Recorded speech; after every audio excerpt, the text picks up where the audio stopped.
Si vas a sentarte, que sea lejos, hoy necesito a alguien con futuro, no a quien se quedó atrás, dijo ella, sonriendo al gerente frente a todos. Y yo entendí algo. Me llamo Adrián Valverde. Tenía 36 años y 8 meses cuando dejé de ser invisible en mi propio matrimonio. Siempre fui un hombre paciente, constante, alguien que prefería construir en silencio. Pero esa noche, en una reunión que debía ser solo laboral, entendí que el silencio también puede ser una forma de rendición. Y en ese momento, algo dentro de mí empezó a cambiar, sin hacer ruido. Mi esposa, Clara, trabajaba en una empresa de logística. Yo había dejado mi empleo formal 2 años antes para dedicarme a un proyecto independiente desde casa.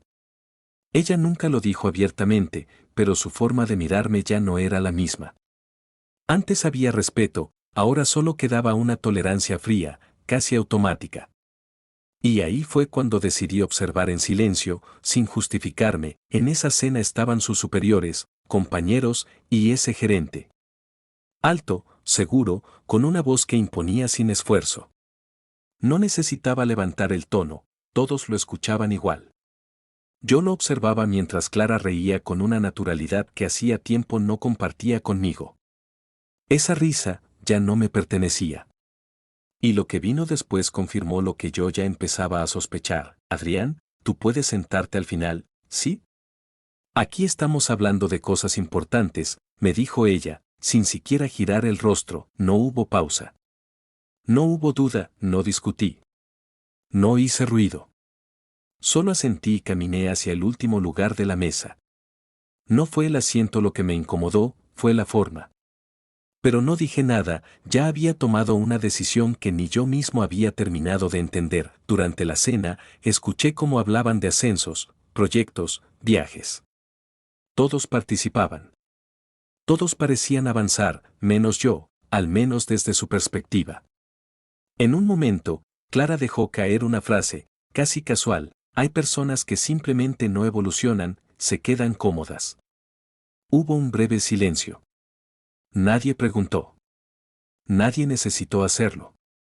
Las miradas fueron discretas, pero suficientes. Yo también entendí. Lo que descubrí en ese instante no fue la traición, fue la confirmación. Esa noche, al llegar a casa, no hubo discusión. Ni reproches. Solo silencio. Clara se fue a dormir temprano, como si nada hubiera pasado. Como si yo no hubiera estado ahí. Yo me quedé en la sala, mirando mi portátil apagado, sin prisa por encenderlo. No era rabia lo que sentía.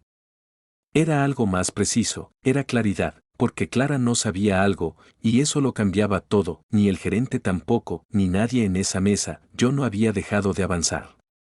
Solo había cambiado de dirección, en silencio, sin necesidad de explicarlo. Si alguna vez te han juzgado por lo que aparenta ser, pero no por lo que realmente estás construyendo, suscribirte puede ser una forma de recordarte que no estás solo. Esa noche no dormí. Pero tampoco lo necesité, porque por primera vez en mucho tiempo, no me sentí perdido, me sentí preparado, y aunque nadie en esa mesa lo notó, ese fue el inicio de algo que ya no iba a detenerse. Los días siguientes fueron extrañamente tranquilos. Demasiado. Clara se movía por la casa como si nada hubiera ocurrido. Sin explicaciones, sin tensión visible, pero con una distancia que ya no intentaba disimular. Más tiempo fuera. Más llamadas que terminaban cuando yo entraba en la habitación. Más reuniones que no dejaban detalles. Y fue entonces cuando entendí algo importante: el silencio también puede revelar más que cualquier discusión. Yo no preguntaba, no por debilidad, sino porque ya tenía respuestas. Y en ese punto, hacer preguntas habría sido solo una forma de retrasar lo inevitable. Una tarde, mientras revisaba unos documentos en la mesa del salón, vi encenderse la pantalla de su tableta. No suelo invadir espacios ajenos, nunca lo hice. Pero el mensaje apareció sin que yo lo buscara: la próxima vez, sin él. Es incómodo. No había nombre. No hacía falta. Tampoco había dudas. No toqué el dispositivo. No revisé nada más, pero lo que descubrí en ese instante lo cambió todo. no por la sorpresa, sino por la confirmación silenciosa de lo que ya venía sintiendo. Esa noche, Clara llegó más tarde de lo habitual. Traía ese perfume que solo usaba cuando quería causar impresión. Dejó el bolso con cuidado, como si cada gesto estuviera calculado. ¿Todo bien?, le pregunté, con un tono neutro. Ella ni siquiera dudó. Sí, solo trabajo. No todo gira en torno a ti, Adrián. Hubo una pequeña pausa, asentí, claro. No añadí nada más. No hacía falta. Pero dentro de mí, algo terminó de cerrarse. Y no fue enojo. Fue una decisión, y ahí fue cuando decidí observar en silencio, sin interferir, sin adelantar movimientos. Días después, recibí una llamada inesperada. Era Marcos, un antiguo colega del mundo corporativo. Hacía tiempo que no hablábamos, pero su voz sonaba igual de firme. Adrián, he estado siguiendo tu trabajo, sin decir nada. Guardé silencio. Lo que estás construyendo no es pequeño. Pero si no lo formalizas, alguien más podría aprovecharse. Esa frase se quedó conmigo. Acepté reunirme con él, y lo que comenzó como una conversación informal, se convirtió en un punto de inflexión. Mi proyecto, ese que Clara veía como una pérdida de tiempo, tenía más estructura de la que incluso yo había querido reconocer. Ingresos constantes. Clientes fuera del país. Acuerdos ya firmados. Todo existía, solo faltaba protegerlo correctamente. No dije nada en casa. No aún, pero ya había entendido el valor de lo que tenía entre manos. Marcos no solo me orientó. Me conectó con alguien más. Un abogado especializado en propiedad intelectual y finanzas digitales. Directo. Preciso. Sin rodeos. Si alguien intenta usar esto sin permiso, no llegará lejos, me dijo, mirándome con calma. No respondí de inmediato.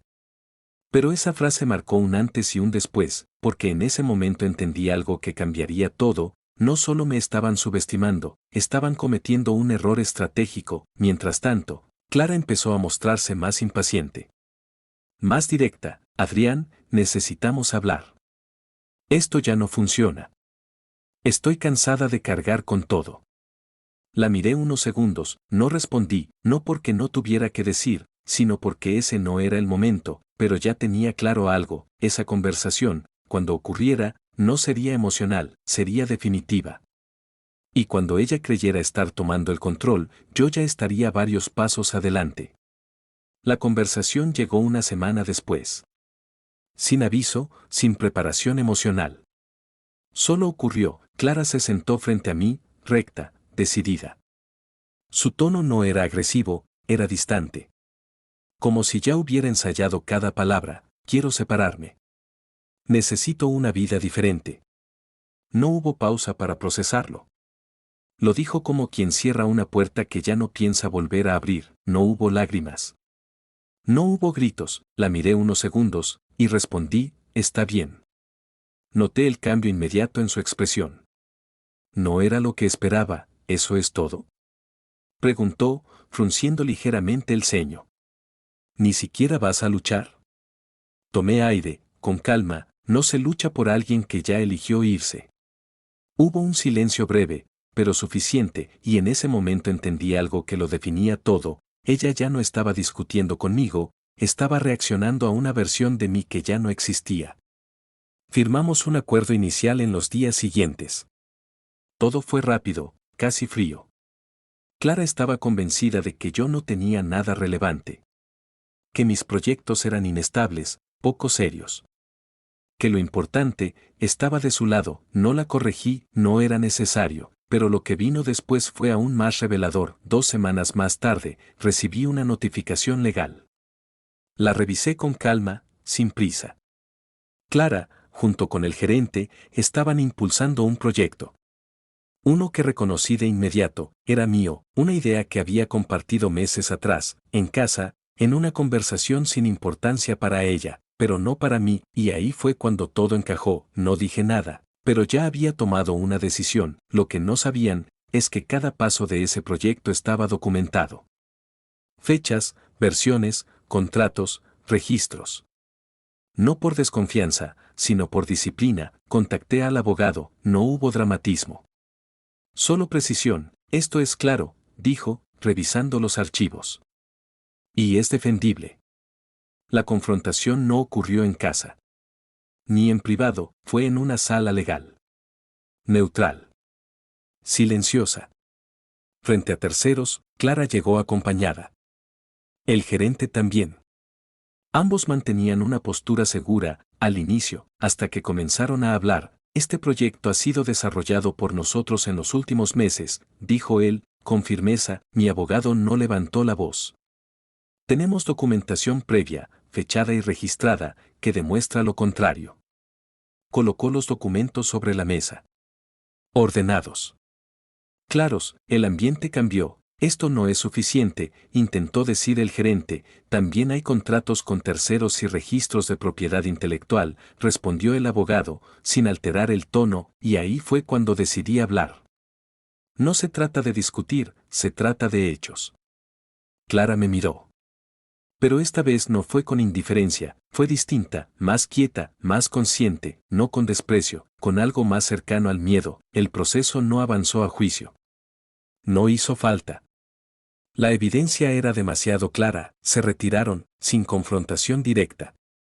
Sin escándalo, pero con consecuencias, para ellos, para mí, fue cierre, y en ese cierre, entendí algo que cambiaría mi forma de ver todo. La dignidad no se recupera con palabras, se establece con límites. Días después, mientras trabajaba, mi teléfono empezó a vibrar. Una vez. Luego otra. Luego otra más, no lo tomé, seguí trabajando, pero las notificaciones no se detuvieron. Cuando finalmente miré la pantalla, me detuve unos segundos. 99 llamadas perdidas, todas de Clara, no devolví ninguna. No por orgullo, sino porque ya no había conversación pendiente. Lo que debía decirse ya había sido demostrado. El respeto no se negocia después de perderse, se protege antes. Si alguna vez alguien te hizo sentir pequeño para justificar su traición, recuerda esto: el silencio bien usado no es debilidad. Es una forma de estrategia, y cuando llegue tu momento, que sea claro, firme y sin necesidad de explicaciones. Si esta historia te hizo reflexionar, suscríbete al canal, deja tu opinión en los comentarios y compártela con alguien que necesite recordar su valor.